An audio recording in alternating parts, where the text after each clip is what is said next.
Hey there, it's Silver. This is Forgive Me Father 2. So this was a pretty anticipated sequel because the first game was a really good neo-retro shooter that had a lot going for it and a really beautiful art style that looked, well, like a comic book pretty much, and it did a really good job of keeping this art style consistent throughout the whole game, and it was of course a very Lovecraftian experience. It's very heavily inspired by Lovecraft's works and it even has some very direct references to different stories and creatures and things from the mythos.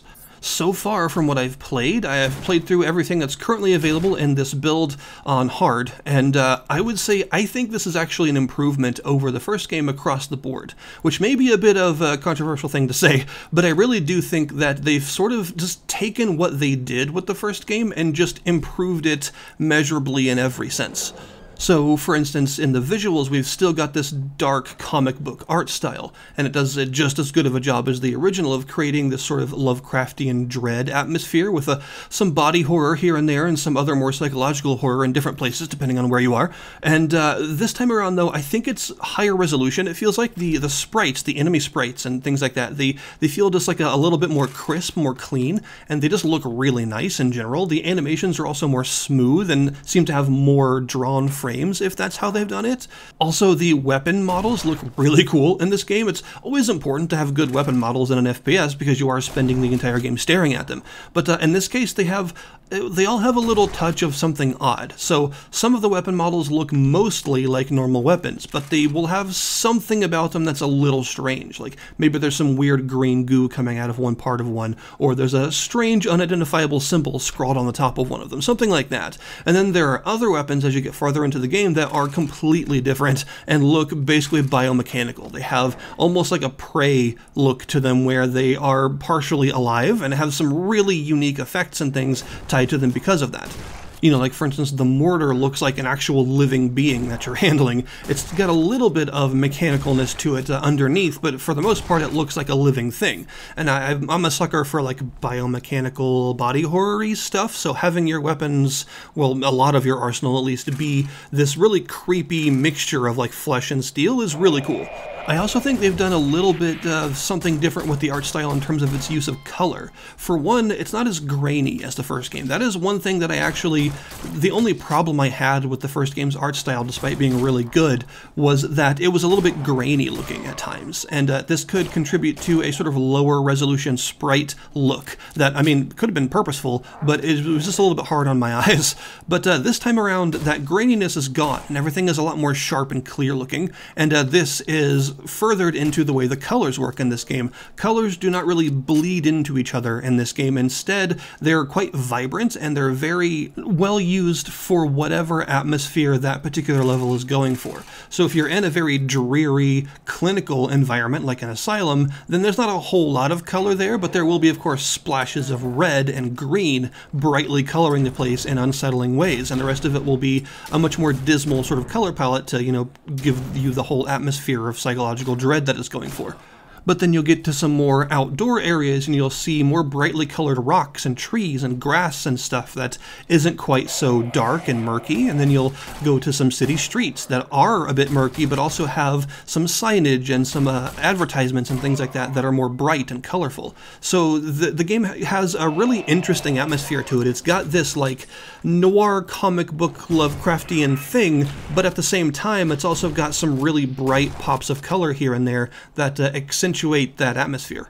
This also continues into the music, where you have two different layers, I would say, of music. You've got the exploration music and the combat music, and it sort of dynamically, of course, fades between each one, depending on what's actually happening at the time. Combat music is a metal soundtrack, and it's a pretty good metal soundtrack, in my opinion. It is clearer than I expected, by which I mean a lot of neo-retro shooters that use a metal soundtrack go for very distorted sounds. You know, maybe some electronic elements that are in there that are a bit fuzzy on purpose and a little bit indistinct so as to create this sort of like blood pumping, you know, rage fueled combat soundtrack. And this game does have elements of that, but it's also got a relatively clear production to its music that is not really muddy or anything, that I actually think contrasts really well with the art style and the sort of hectic and bloody nature of the combat. It works. And then you've got the more atmospheric exploration music, which is dark and creepy in a lot of ways. A lot of like environmental effects, strings, some kind of like vinyl warmth here and there, you know, like your noir stuff. And it gives your brain a bit of a time to relax. You know, after a really particularly hectic combat section with like some blaring metal, it's nice to have this sort of creepy atmosphere come back in, and then the music creeps back in with that sort of unsettling, somber exploration music to sort of wrap that atmosphere around you the rest of the way until the next combat section where everything goes to hell again. Another thing they've changed quite a bit is the combat. The combat in this case is really chunky and satisfying. I think they've done an excellent job of taking the combat of the original game and just making it feel more impactful. So it feels familiar. If you've played the original game, this combat will feel familiar to you, but it's just more chunky and has more impact in general now. You start off with a knife, and it's actually a relatively strong knife, so it's not just a desperation weapon, it actually does a pretty good amount of damage. But then you'll get a revolver very quickly, and the revolver feels extremely strong. You can pop heads with it from across the room, and it feels great to use. This will continue with you getting a pump shotgun, which is, of course, very satisfying to use and does tend to jib enemies in very gory, satisfying ways, and you'll just keep going from there. And they've done a bit of an interesting thing with the arsenal this time around. You have a relatively small number of weapons that you can hold, but each slot has several different possible weapons that you could put in it. As you're exploring, you'll find these purple token things, and a lot of them are hidden around the level, but a couple of them will be in places like after a big fight or right before the end of a level or something like that. So even if you're not exploring too much, you'll get some of them, but if you want a bunch of them, you've got to do a lot of exploration. And in between levels, you can go to a safe hub area, which is actually an asylum. And in this hub area, there are a couple of NPCs, and one of whom will sell you new guns. Basically, you can redeem these tokens for new weapons in each slot. So maybe you want the revolver, or maybe you want a different pistol in that slot instead that works differently. So each slot has its own set of weapons. You know, you could have the pump action shotgun, or you could have the classic double barrel.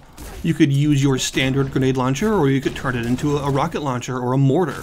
So even though a lot of the weapons aren't currently in the game just yet, what's currently here does show me that the system is going to be really cool. I like the idea. I like the fact that you have a solid arsenal with you at all times, but you can choose to modify it in different ways and change what slot has what in order to sort of create your own arsenal. Another thing that helps with the atmosphere, by the way, that I forgot to mention is early in the game you'll get a light, and this game is very dark in a lot of places, but this is on purpose because you have this light. But this is almost like a Metro mechanic where you have to manually crank the light to keep it active. In this case, it's got like a pull chain, and you can just press the light button to pull its chain and crank it up, and 4 pulls gives you 1 full charge of the light. So occasionally as you're exploring around, you have to drop your weapon for a second and pull this chain to get your light going, and it of course helps to add to that creepy exploration and that frantic atmosphere when you're in a dark place fighting horrible things and you've got to occasionally keep cranking this light so that you can actually see what you're doing. It's a cool effect. I like it. So yeah, combat is really satisfying this time around, and in addition to that, you've also got some magic, which I'm not 100% sure about how it currently works. I have a feeling they might change it up a little bit. The way that it currently works is the other NPC in the safe area will sell you these sort of book pages, and you can have up to 3 pages equipped at any given time, and when you cast a magic spell, it'll just use whatever the 3 book pages you have equipped are and do all of them at once, which is kind of weird. It means that there isn't like a set spell in the game that you're casting. Instead, it's just based on whatever pages you happen to be using. You have this green gauge on the bottom of the screen that builds up as you kill enemies, and one segment of the gauge is 1 spell cast. So you may have a page that increases your damage and another page that makes you heal every time you do damage, so you can, you know, combine them together so that you end up having this spell that does a ton of healing for just a couple of seconds and allows you to be super powerful for a minute, things like that. I'm not sure about this system. I like the idea, and I definitely think that we should have access to some sort of maddening magic, because it is, I mean, it's a Lovecraftian shooter, of course you should.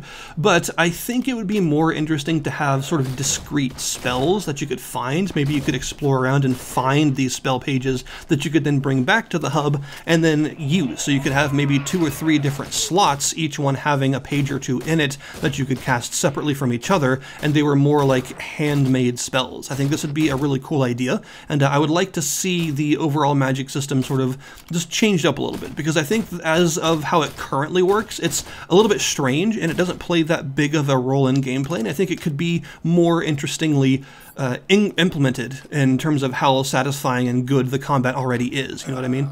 Also, of course, important to the combat are the enemies you'll be facing, and they've done a great job with that so far. There's quite a bit of enemy variety already in just this first set of available levels, and they are grotesque and nasty in a lot of ways, just as you would hope, and some of them even transform depending on how you face them. Like the crazy bee-tentacled dudes that fire these rapid-fire green projectiles, they're a huge pain. If you just kill them normally, then they'll just simply die, but if you headshot them, then they'll actually turn into a fast-moving melee version of the enemy instead and actually start to come after you at like high speed, so you've got to be careful about that. Shotgun is very good at dealing with those guys.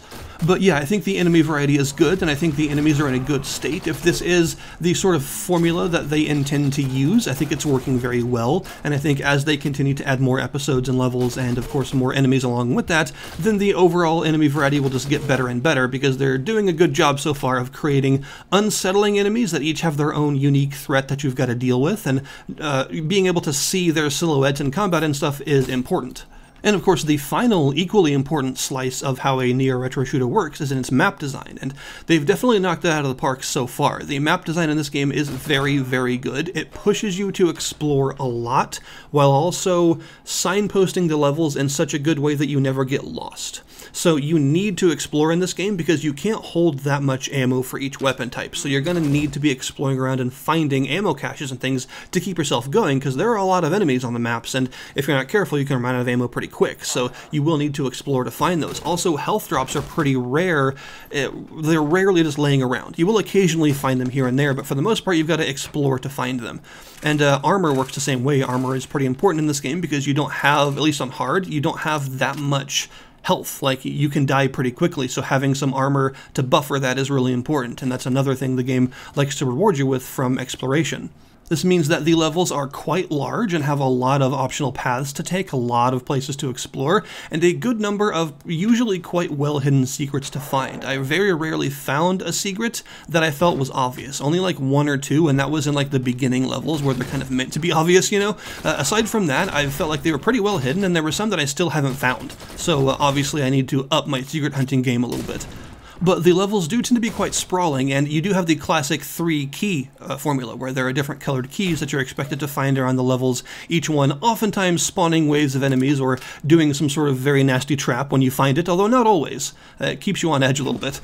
And then, of course, finding the door and continuing to the rest of the level. And the levels are, like I mentioned, signposted really well, so even when you're exploring very far off the beaten track and seeing if you can jump up this one ledge, and if there's anything up there, which there probably is, by the way, then the game is good at spawning enemies and using lighting to continue to tell you where to go. So even if you've got to double back and backtrack quite a bit to find, say, the red door because you just found the red key and you got to remember where that door is, it'll do a good job of giving you a trail of enemies and stuff and some red lighting in order to help you remember, hey, over here, idiot, the red door is here. And pretty much all the levels that I found do that. I never felt lost a single time in this game, even when I was spending a lot of time just looking in the most obscure places I could think of for secrets. I still was able to get back on the main track of the level with no trouble. Also, it's pretty polished, I would say. I didn't encounter any bugs or glitches that I saw, at least, and it performs very, very well, although it occasionally does have a bit of a stuttering problem when there's a ton of, like, jibbing in combat. So when there's, like, a lot of enemies on screen, and you're, like, really laying into them with a grenade launcher or something, and there's, like, a bunch of stuff happening, sometimes the frame rate can take a little bit of a dip during those moments, but for the most part, it is pretty solid. And props to the level designers, by the way, because a lot of the areas just look so cool. They have such a good Lovecraftian atmosphere to them. Even in like familiar, not too creepy areas, you'll suddenly see these like weird cyclopean stone statues and altars and things that clearly don't belong, and it helps to, you know, bring it together, and it all looks really, really good. So my current opinion, at least, on Forgive Me Father 2 is it is an extremely good start to what is likely to be an extremely good neo-retro shooter as it continues to update through the system. I will, of course, keep you posted as more episodes are added and more weapons are added and maybe some mechanics changed and all that stuff, because this is definitely one to stay excited for. It is really good so far, and they've really done a good job of taking the original successful formula and just cranking it up a bit. So I will, of course, as always, put the link in the description below this video to the Steam store page for this game so that you can go and check it out. Thank you guys very much for watching, and I'll see you next time.